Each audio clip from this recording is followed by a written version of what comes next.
পাপন সাহেব আমাদের সাথে বেইমানি করেছে। এত অনুরোধের পরও মুস্তাফিজকে পাপন ছাড়পত্র দেয়নি।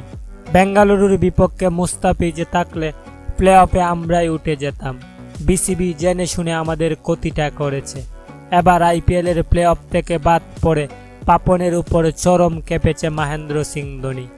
এবারের আইপিএল থেকে বিদায় নিয়েছে ইতিমধ্যেই চেন্নাই।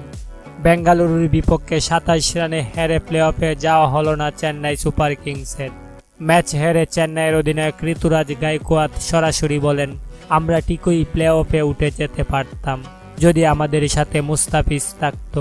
আমাদের পেস বোলাররা বেঙ্গালুরুর বিপক্ষে মার খেয়েছে, তবে মুস্তাফিজকে চাইলেই ছাড়পত্র দিতে পারতেন বিসিবি সভাপতি পাপন।